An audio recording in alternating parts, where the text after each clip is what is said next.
Hey, welcome back, dear ones, to my YouTube channel, Carly Marian. I invite you to a new round about in orchid care. The most important moment, and many of you have asked me what we are doing after the flowers are gone, after we've enjoyed them. What do we do with the remaining stem? Well, in this situation, we can talk about two aspects. Specifically, if the stem is still green and shows no signs of yellowing, we can leave it because it is capable of reblooming after 2 to 3 months. But the flowers, you should know, will be smaller in volume, smaller in shape, and not so abundant.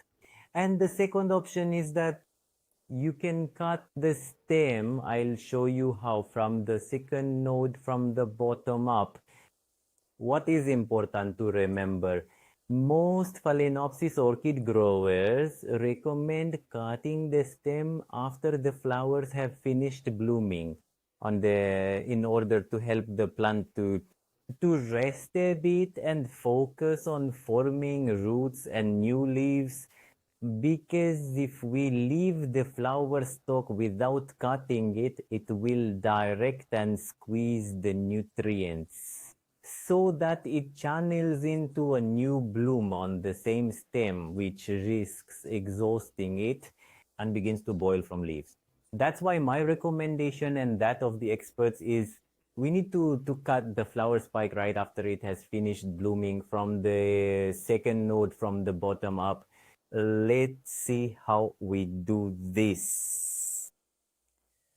So if we need to cut the stem and we've concluded that it's better to cut it, normally it should be cut from the second node.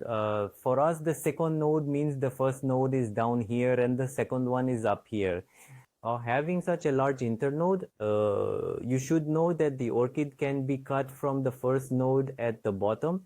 In both cases, I have very long internodes, and then I will decide to cut the stem after the first node. For this, you will need with scissors that you should sterilize beforehand. Here I used rubbing alcohol. There is the option to sterilize the scissors with the flame if you don't have alcohol at home, and then proceed. Really, right? Because it's well known that a cut can infect the plant if we don't use a sterilized tool. And then I will cut the stem and the one on the right. Or is it a nest plant? I will remove the stem. We then allow, as I mentioned earlier, the plant to focus on vegetative growth, deforming new leaves, deforming new roots, so that it has the strength to endure enough nutrients so it can sustain itself later after 5-6 months maximum and flourish. Flower stem. I also need to tell you that the next flower spike will always appear at a higher level, never on a lower level, meaning if I had the stem here and here, the next one will probably appear on a higher floor on the right side in the position where I am. Superior. It's simple to figure out if it's a stem or a root. The flower stem will always have a pointed tip compared to the root, which will have a rounded tip. This is what the orchid looks like without the stems that no longer have flowers. We let it recover somewhat to strengthen, to not blossom.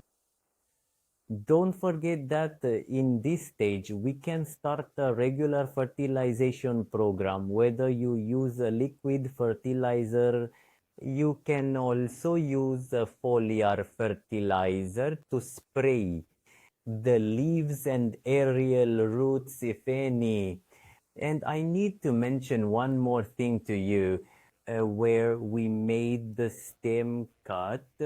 I recommend applying a bit of cinnamon to seal it in one way or another. an entry gate to the inside of the plant for pathogens. That's all the information I have about how we remove the flower stems of Phalaenopsis orchids. Don't forget to subscribe to my YouTube channel and see you next time with a new episode from the world of plants.